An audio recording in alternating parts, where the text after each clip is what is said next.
Eu sou muito grato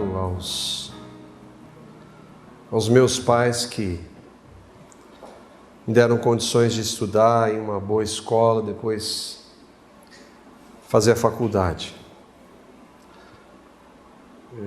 Está escrito aqui, viu, pai? Não é porque você está aqui, não. Agradeço a ele por, desde pequeno, ter ensinado a importância do trabalho. E a minha mulher fala que a gente é muito parecido. Pode até não acreditar, mas diz que a gente é parecido nisso. Por causa do trabalho. A minha sogra também.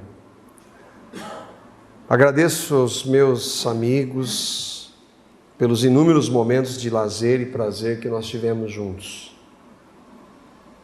E que eu ainda espero nós possamos ter. Quero dizer obrigado para minha sogra, por ter, junto com meu sogro, preparado a minha esposa, para mim em especial, e como eu sou grato a ela por ter me dado 2 filhos maravilhosos. Dentro dessa realidade, aqui nós vemos essa realidade física, horizontal, humana, finita. Sem sombra de dúvida, eu sou alguém muito feliz. Mas apesar de serem coisas muito importantes, eu tenho absoluta convicção, isso não é um discurso, de que nenhuma delas poderia me dar significado para a vida. Nenhuma delas pode dar significado para a vida. Esse eu gostaria que nós pensássemos então. Qual é o significado da vida? Estudar, casar, filhos, trabalho, prazer, são coisas boas no seu momento, dentro de um propósito, são sim. Eu não conheço todo mundo aqui, intimamente. Não sei quais as aspirações de cada um de vocês. Algumas eu até conheço um pouco mais. Mas o que eu sei é que nada nesta vida, dessas realidades, pode dar sentido e significado para a vida. Não pode. Por mais que nós as busquemos, por mais que nós as coloquemos como alvo, nada disso dá real sentido à vida. Não é uma frase de efeito isso, não é uma frase bonita. É a realidade de todos nós. Isso não importa a época, não importa o nível de escolaridade de conhecimento, não importa o país, não importa a realidade, nada dessas coisas pode dar para qualquer um de nós significado de vida. A realização, onde eu espero encontrar a realização da minha vida, não está em nós, não está no que fazemos, não está no que o mundo oferece. Um conhecido jogador de beisebol, para nós não, porque nós não sabemos desse esporte, que alcançou o Hall da Fama nos Estados Unidos, resumiu muito bem. Eu gostaria que alguém tivesse me dito que quando você chega ao topo, não há nada lá. Quando você chega no ápice daquilo que você estabeleceu para a sua vida, não tem nada lá. Mas vamos admitir que eu esteja errado. O que dizer do Lucas, que com 18 anos, preparando-se para a faculdade, morre em um acidente de moto? Qual seria o significado da vida para Joana, que foi traída e abandonada pelo marido, juntamente com seus 2 filhos? O que explicar ao Pedro e à Maria, que perderam seu filho para o câncer? Ou para a Bia e para o Marcos, que não podem ter filhos? Que sentido tem a vida para a Alessandra, que aos 17 anos sofre um acidente que a deixa tetraplégica? Nossa, que fatalismo! Os nomes são fictícios, mas essas realidades acontecem. Eu creio que você conhece alguém que passou por alguma coisa assim. E se essas pessoas colocavam o sentido da vida delas naquilo que elas perderam?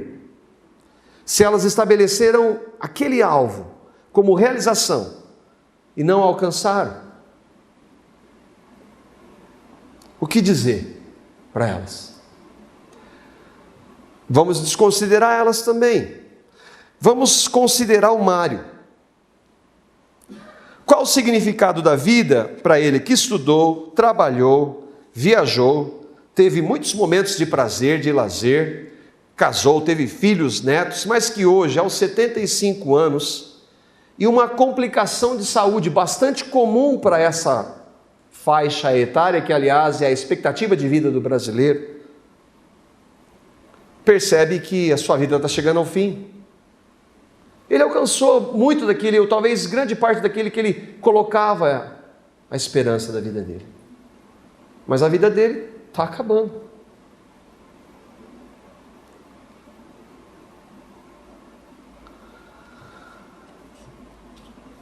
Nos agradecimentos falta alguém que foi que proporcionou tudo que eu descrevi e que proporcionou tudo que aconteceu na sua vida. Esse é Deus, que é o único que pode dar significado. A questão é qual Deus? Afinal, nós já falamos algumas vezes aqui, existem milhares de religiões, crenças, filosofias que apresentam deuses diferentes. É Deus? Qual Deus? No nosso meio dito evangélico, por exemplo, existem aqueles que estão oferecendo vários tipos de deuses. Existe sim uma infinidade de crenças, de religiões. Nós já falamos algumas vezes aqui, catalogadas mais de 4.200. Mas a proposta minha aqui e a desse local aqui é apresentar Jesus, o único que pode dar significado para a minha e para a sua vida. Não uma religião, por favor, não uma religião. A cada um de nós resta ouvir e considerar.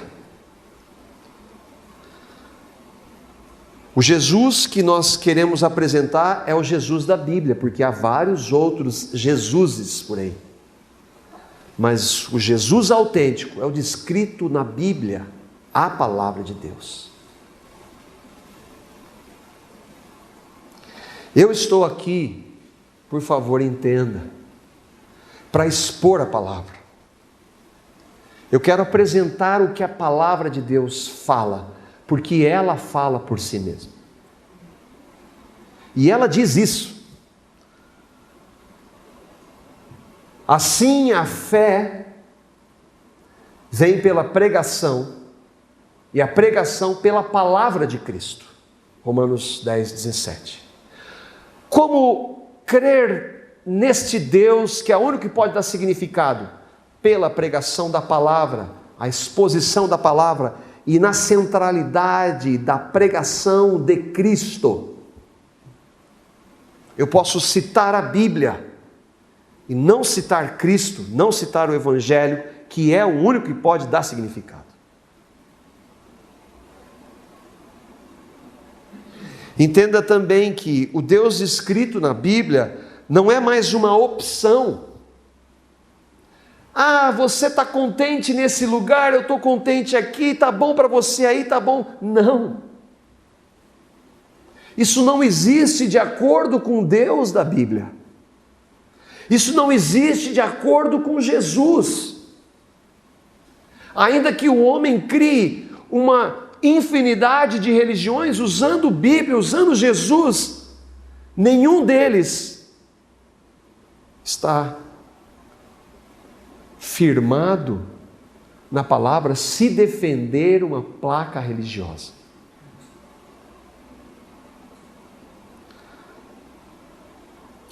Cada um pode ter a sua religião, isso é muito bonito, mas não é verdade. Não é verdade. Cada um pode ter a sua crença, eu posso crer em Jesus de uma forma, você de outra, e tudo bem. Não é verdade. Deus, a palavra diz que Ele não divide a glória dEle com ninguém. Em Isaías 45:5, o Senhor está dizendo por meio do profeta Isaías: eu sou Yahweh, ou o Senhor, eu Deus, o Senhor, e não há nenhum outro fora de mim. Fora de mim, não há Deus. Mas tem gente falando lá que existe Deus naquela determinada religião. Fora de mim, se não é o Deus na Bíblia, o Deus da Bíblia está dizendo, não há nenhum outro. Fora de Deus, fora do Deus descrito na palavra. Eu estou expondo o que Deus diz em sua palavra. Eu não estou colocando a minha opinião, porque a minha opinião não interessa. O que eu acho, o que eu entendo, não interessa. Por isso que alguém que se propõe a pregar tem que expor a palavra, mostrar o que ela diz, só.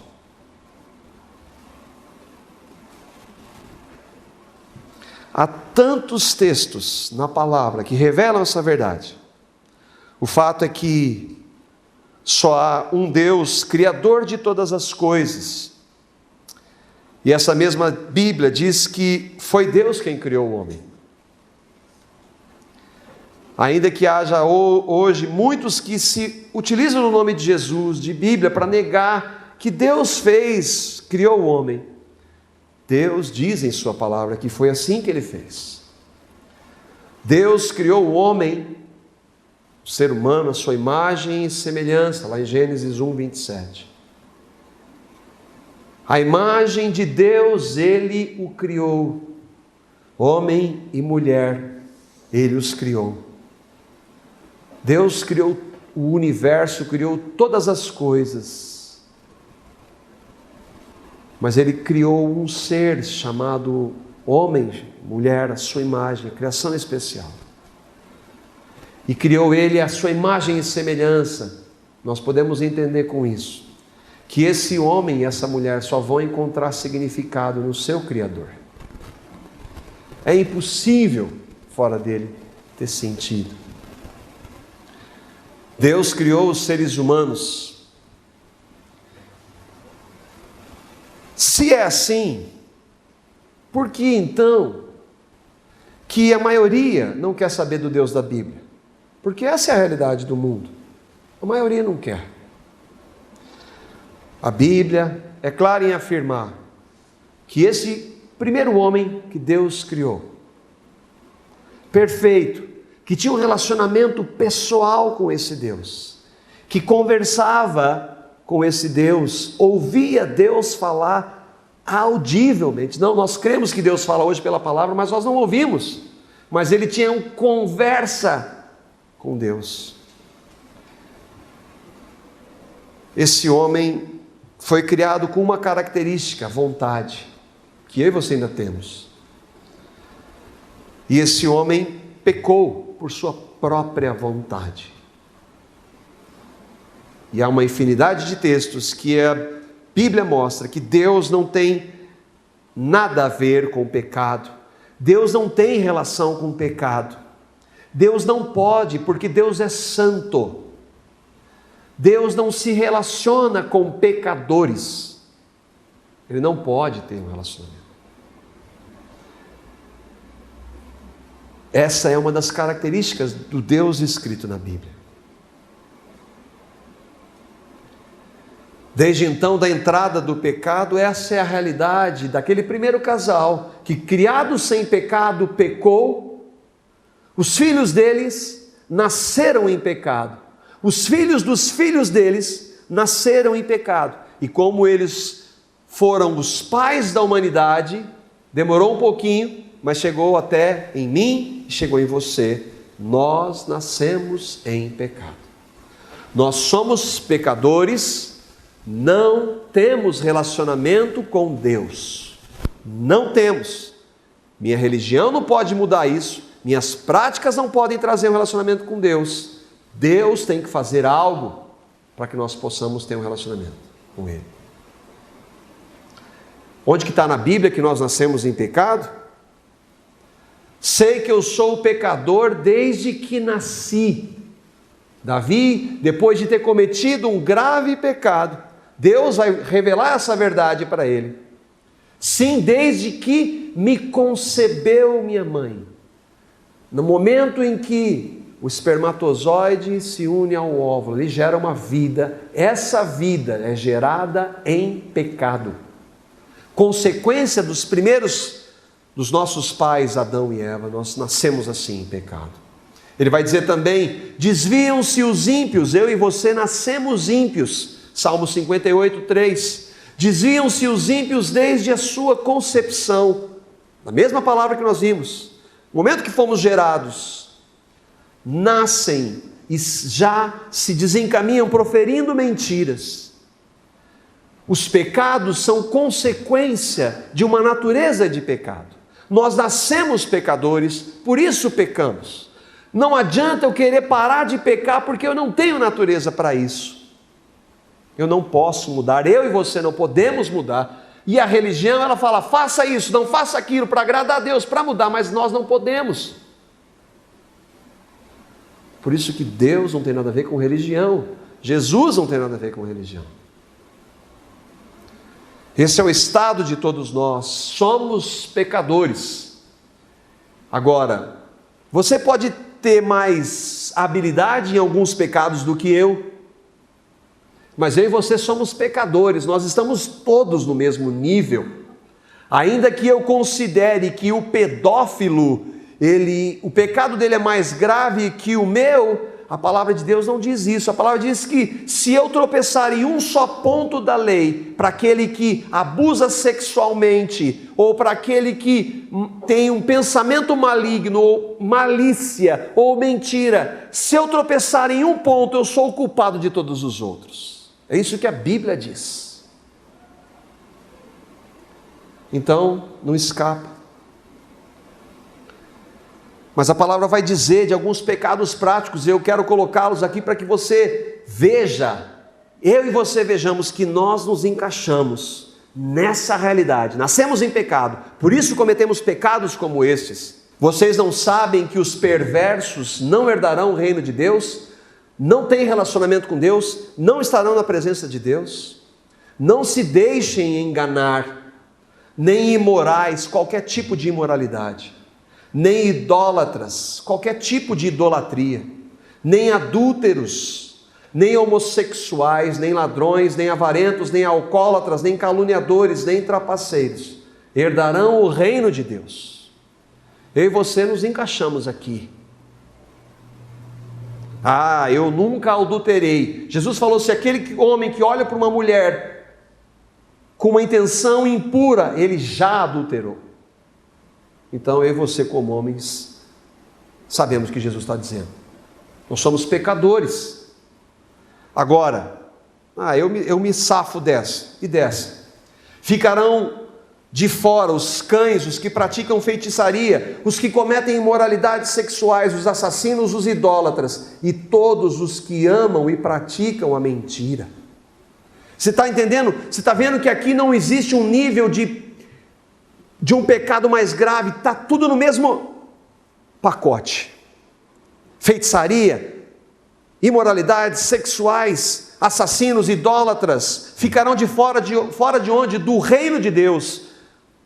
Adúlteros, todo mundo, nós não podemos mudar. E se eu falo assim, pare de fazer isso, se você é um adúltero, pare de adulterar para agradar, você não pode. E se você parar, isso não vai mudar nada a sua natureza de pecado. É pesado, mas é a palavra. Eu e você somos pecadores, por isso então estamos separados de Deus. Por isso então a vida não tem sentido. Por isso então que eu e você buscamos sem Deus em tudo sentido e não vamos encontrar. O texto de Eclesiastes que o Flávio leu foi escrito por um homem que a Bíblia diz o homem mais sábio que já pisou sobre a terra. Então ele já tinha sabedoria. Muito provavelmente ele era filho de um casal belo que a Bíblia diz, Betseba, Davi. A Bíblia fala que Davi era um homem bonito e ele foi tentado por essa mulher, que também era, provavelmente, também tenha sido. Ele era um homem poderoso, muito poderoso, um rei, e tinha muitas mulheres. Foi ele que disse, tudo isso é ilusão, tudo isso é sem significado, tudo isso é vaidade. Nós não temos tudo que ele tinha, mas ele alcançou tudo que nós almejamos e viu que nada daquilo dava significado. Sem Deus, nós buscamos significado nas coisas erradas. É claro que alguns maquiam bem. Para isso servem as religiões. Porque religião é assim, você está me vendo aqui, você não conhece aqui. Você não conhece aqui. Você me vê por fora. Religião faz bem isso. Mas religião não muda lá dentro. Eu posso mudar algumas práticas, mas ela não muda lá dentro. O Deus bíblico, o Deus da palavra dele, não nos deu uma religião com regrinhas para seguir, para tentar alcançar. O Deus bíblico veio até nós. O Deus da Bíblia deixou a sua glória e veio até nós. Porque só dessa forma nós poderíamos ter, então, recebendo o que ele fez, significado e sentido. E como ele sabia que nós não poderíamos a partir de nós, ele fez isso. Ele fez isso. Ele veio até nós. De que forma que ele veio até nós? Em Cristo. Eu nunca vi Deus. Quer ver Deus? Veja quem foi o homem Jesus.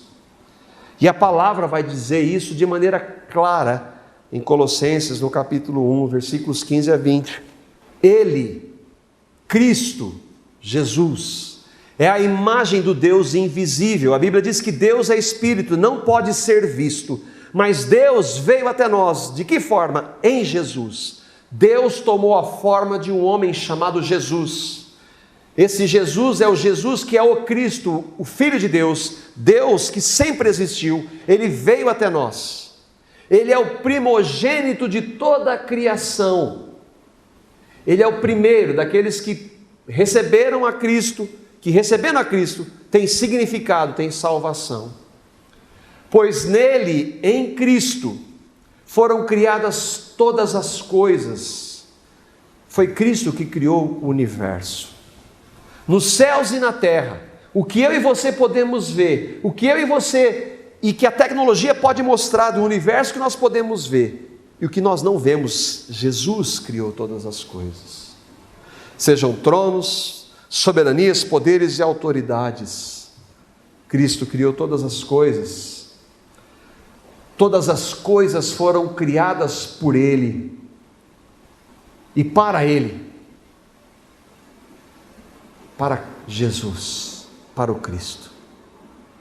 Como é que eu vou encontrar significado em coisas que não, e não na pessoa de Cristo? Impossível. Ele, Cristo, é antes de todas as coisas. E nele, Cristo, tudo subsiste. Pois foi do agrado de Deus Pai que nele, Cristo, habitasse toda a plenitude. e por meio dele, Cristo reconciliasse consigo todas as coisas. Nós estávamos separados, pecadores, separados, sem sentido, sem significado. Deus tomou a forma de um homem chamado Jesus e por meio de Cristo ele reconciliou, estabeleceu a paz. Tanto as que estão na terra quanto as que estão no céu. Ele estabeleceu a paz de que forma? Pelo sangue de Cristo derramado na cruz. Só quando eu creio no que Cristo fez, eu posso ter sentido, significado de vida. Não há outra forma. Eu posso falar de Deus, eu posso falar de Jesus, eu posso citar a Bíblia, mas se eu não tenho convicção absoluta do que esse sacrifício fez por mim, eu não tenho paz, eu não tenho significado para essa vida. Mesmo em nosso estado, a Bíblia diz que esse Deus santo se fez homem, sem pecado. Hoje eu estava vendo um desenho com as crianças de Jesus, passa todo domingo, e mostrou Jesus na cruz. E o Del perguntou: papai, Jesus sofreu? Filho, Jesus levou os pecados de toda a história da humanidade no corpo dele. E como é isso, papai? Filho, eu não sei. Eu sei que isso é demais. Eu sei que ele levou os meus e os seus pecados na cruz, para que nós pudéssemos ter sentido. Há outra alternativa, o que Jesus disse. Respondeu Jesus, não a religião judia ou os judeus, não, respondeu Jesus. Não a igreja batista, presbiteriana, católica, ou seja ela qual for, não. Jesus disse: eu sou o caminho. Não sou um dos caminhos, eu sou o caminho, eu sou o único caminho. Eu sou a verdade. Por isso, eu acredito nisso, está bom para mim, não interessa. Eu tenho que ter a verdade para ter significado. E a vida. Vida com significado, vida com esperança, ainda que com sofrimento. Ninguém vem ao Pai, vem até o meu Pai, o Deus, se não for por mim. Jesus não concorda com todos os caminhos, nem com a expressão que é verdade para mim, pode não ser para você, nem com o importante é viver a vida o melhor possível e tentar fazer o que eu consigo com as minhas forças. Jesus não concorda. Jesus é o caminho, Jesus é a verdade, Ele é a vida. Só por meio de Cristo há sentido e significado.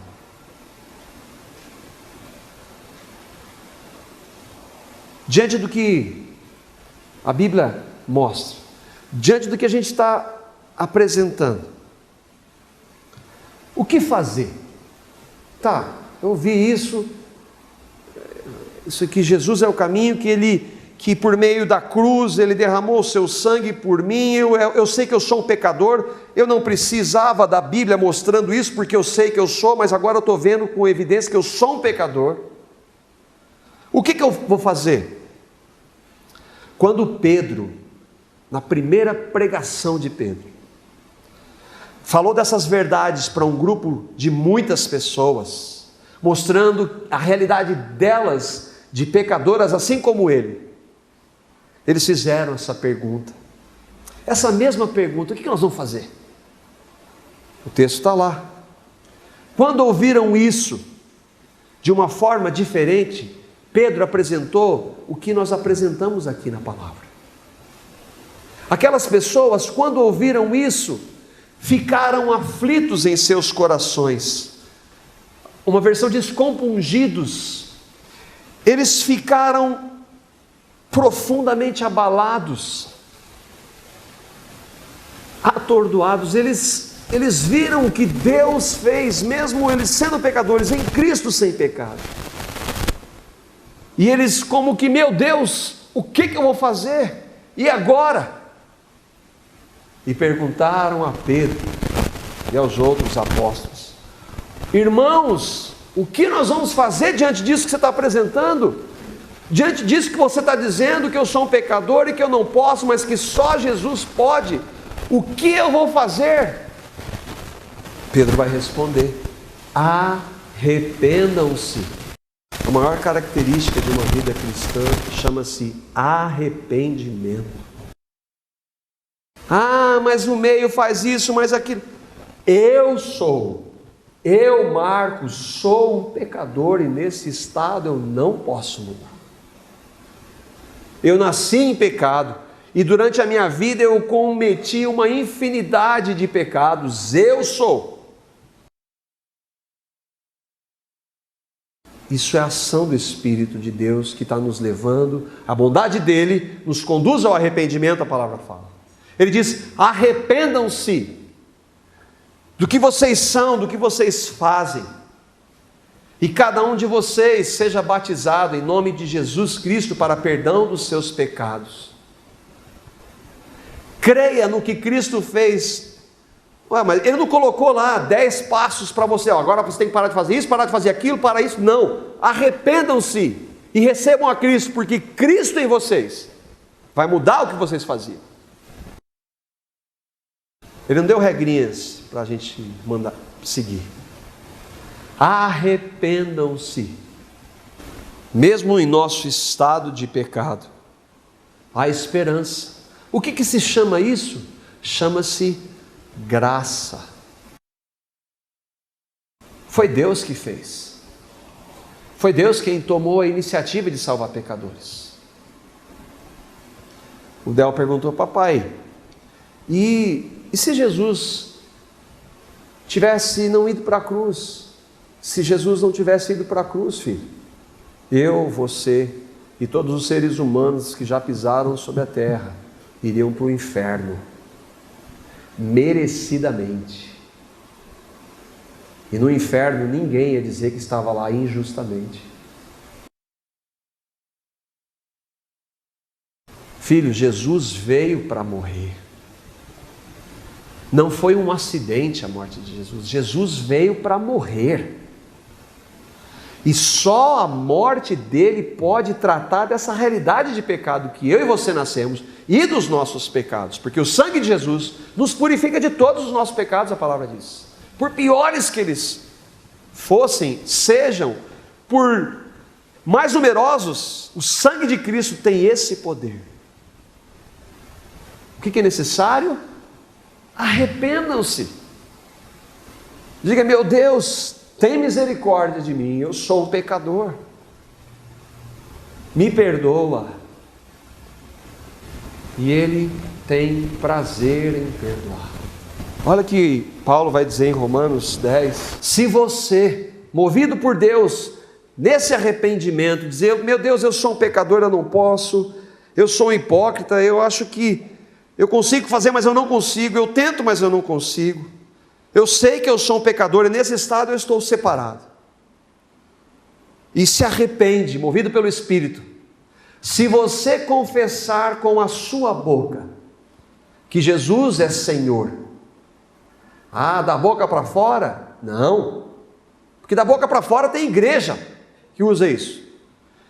Se você confessar com a sua boca e crer em seu coração que Deus ressuscitou Jesus dentre os mortos, você será salvo. Onde que tem aqui, se você parar de fazer isso, se você começar a fazer aquilo, você vai ser salvo? Não tem. Você tem que receber a Cristo, crer no que Cristo fez. Eu creio, eu me arrependo, meu Deus, tem misericórdia, me perdoa, e eu recebo o que Cristo fez. Ele me reconciliou com Deus na cruz. Eu recebo. Se eu creio no meu coração, eu estou salvo. Por quê? Porque com o coração se crê para a justiça, porque quem vê o coração? Deus vê o coração. Jesus é o meu Senhor, mas aquilo não ser realidade no meu interior. Agora, quando é com o coração, quem vê? Deus vê. Com o coração se crê para a justiça e com a boca se confessa para a salvação. Porque eu creio, eu quero falar dele. Porque eu creio, eu sofro quando eu vejo aqueles que não querem. Porque eu creio, eu me entristeço quando eu falo de Cristo e há uma dureza de coração. Mas aí eu vejo que a graça, a misericórdia, porque o meu coração é duro também, mas ele quebrou, ele arrebentou o meu coração. Como diz a Escritura, todo o que nele, em Cristo, confia, jamais será confundido. Eu não tenho dúvida nenhuma de que o significado da vida, dessa vida, está em Cristo. Eu tenho tudo que eu gostaria? Não. E se tiver? E se não tiver? O Senhor, esse Cristo fala, se você não tiver, Marco, você tem a mim.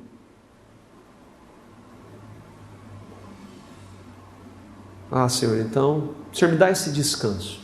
Às vezes eu fico inquieto, eu gostaria de algumas coisas, mas Senhor, eu quero descansar totalmente na sua pessoa. Porque todo aquele que invocar o nome do Senhor será salvo. O invocar aí é dizer, é um desespero, meu Deus, eu não posso. Mas eu creio no que Cristo fez lá na cruz Ele crucificou o meu pecado, o seu sangue me purificou, Ele ressuscitou dos mortos. Eu creio, eu recebo pela fé. Isso é invocar. Qual o único sentido para a vida? Onde está o significado para a vida? Está em Cristo, o Deus encarnado.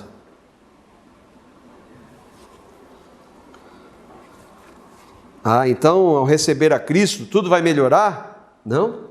Eu citei aqui um casal que perdeu o filho com câncer com 3 anos. Conversa com eles. Vai lá e senta para falar com eles. Perdeu um filho com câncer no cérebro com 3 anos. E não reclamar.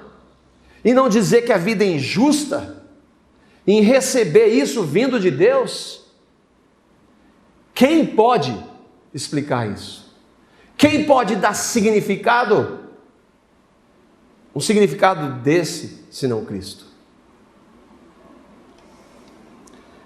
Tristemente hoje, muitos dos que se professam cristãos têm apresentado que o significado está no dinheiro, que o significado está no sucesso profissional, na saúde, então vem aqui que você vai ser feliz, e não fala do real significado. Misericórdia. A igreja que deveria apresentar Cristo, e Ele somente como significado, como o único que pode dar sentido, está apresentando várias outras coisas que não Ele. Mas o Paulo diz que quem crer em seu coração que Deus ressuscitou Jesus dentre os mortos, esse será salvo. Esse vai ter significado de vida. Alguns vão pensar, lá vem o papo de ressurreição, vida após a morte. E eu tenho ficado abismado com o que eu tenho visto no meio jovem. Um dos homens que é idolatrado hoje, é um pregador hoje, mas ele é um pregador contra Deus. E ele vendeu milhões de livros de um livro chamado Deus é um Delírio. Porque a nossa esperança em Cristo, ela não está aqui. Mas olha o que ele diz, esse homem. Se você é um ateu, você sabe que esta é a única vida que vai ter. É uma vida preciosa e bela, é algo que deveríamos viver intensamente até o fim dos nossos dias. Agora, se você é uma pessoa religiosa e acredita que há uma outra vida depois dessa, isso significa que não vive essa vida em sua intensidade, pois você pensa que vai receber outra. Esta é uma horrível e negativa forma de viver. Ser um ateu libertará você para viver essa vida de maneira adequada, feliz e intensamente.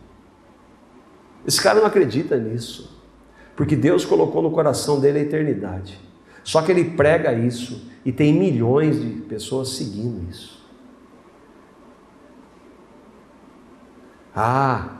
Eu vou viver essa vida intensamente. Fala, nada dessa vida dá significado. Que viver intensamente? Crer na ressurreição é insanidade? Utopia? Fuga da realidade? Crer em ressurreição? Hoje com o avanço, ele é um grande cientista e tudo ele se pauta na ciência. Não é isso o que Deus diz em sua palavra. Em 1 Coríntios capítulo 15, os versículos 12, 16, 17 e 18. Ora, se está sendo pregado que Cristo ressuscitou dentre os mortos, como alguns de vocês estão dizendo que os mortos não vão ressuscitar? Não é isso que ele falou? Viver com a esperança de uma outra vida, não viver intensamente essa, é exatamente o contrário. Porque quem crer em seu coração que Deus ressuscitou Cristo dentre os mortos será salvo. Como é que vai negar essa realidade? Pois se os mortos não ressuscitam, nem mesmo Cristo ressuscitou. Então, se os mortos não ressuscitam, se eu e você não vamos ressuscitar, então Jesus não ressuscitou, é isso que ele está dizendo. E aí vem um ponto. E se Cristo não ressuscitou, isso aqui é uma grande bobagem. A fé que vocês têm é uma ilusão. Se Cristo não ressuscitou, o que eu estou falando aqui, para que serve?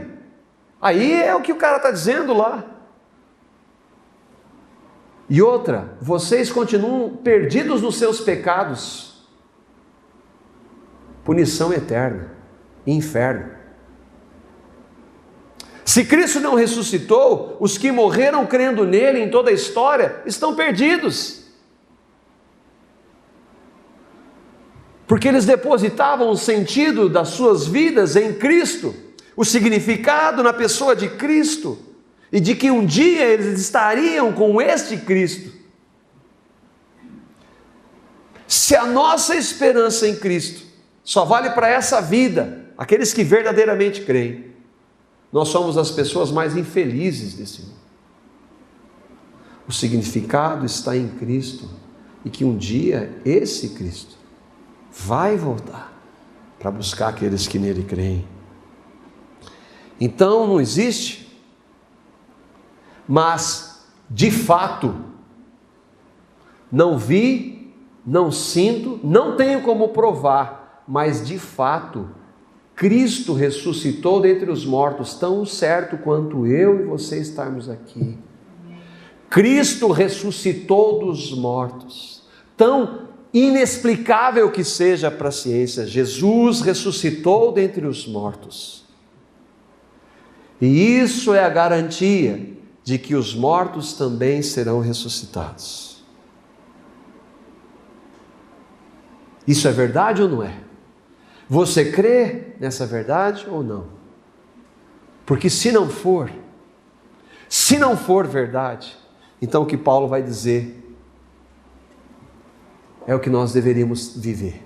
Se é verdade que os mortos não são ressuscitados, comamos e bebamos, porque amanhã morreremos. Vamos tentar viver a vida o melhor possível, tentar fazer as coisas boas, ajudar as pessoas. Tem gente que vai ir muito antes do que espera, mas vamos tentar, porque não existe ressurreição. Mas, de fato, Cristo ressuscitou dentre os mortos. Você crê nisso? O único fato que pode dar sentido à vida. A única pessoa é Cristo, que Ele fez por nós.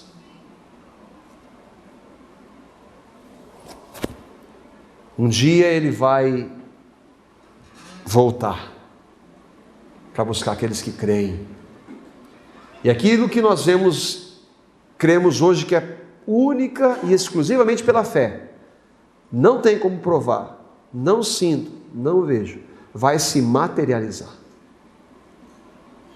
Mas para eu poder fazer e ver e presenciar e fazer parte, eu preciso crer agora. Eu preciso receber. Conquanto eu deseje muito, não posso convencer ninguém. Mas é por isso que eu apresento a palavra. Porque a palavra, o Espírito de Deus fala, a palavra é viva, eficaz, ela tem o poder de entrar no nosso interior, ela tem o poder de discernir os pensamentos do nosso coração, ela tem o poder de falar com você. E se Deus fala no seu coração, não endureça. Meu Deus, eu sou um pecador, tenho misericórdia, eu recebo o que Cristo fez por mim, eu creio na sua morte e ressurreição, na minha morte e ressurreição com Ele.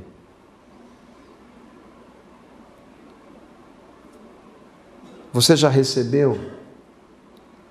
Se não, fala com Ele. Fala com as suas palavras, meu Deus, eu quero isso para a minha vida. E se você quiser compartilhar, vai ser um prazer. Pai, obrigado, porque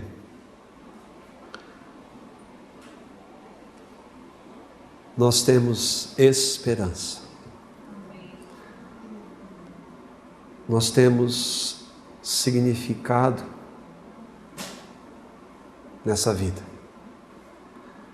Ainda que soframos, ainda que alguns sofram tanto, em Cristo temos significado, temos esperança.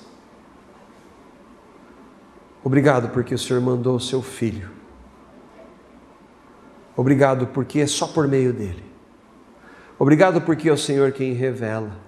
Eu te peço, no nome de Jesus, revela essa verdade que só Ele, só Jesus, pode dar real sentido e significado para essa vida e esperança para a próxima, para aquela que nós estaremos, pelo que Ele fez por nós, para sempre na Tua presença. Oh, meu Deus, é o Teu Espírito Santo quem convence do pecado, da justiça e do juízo. Oh, meu Deus, revela essa verdade. Convence esses que estão aqui, por misericórdia eu te peço. Por misericórdia, revela Jesus, revela que Ele é o significado dessa vida. No nome dEle, amém.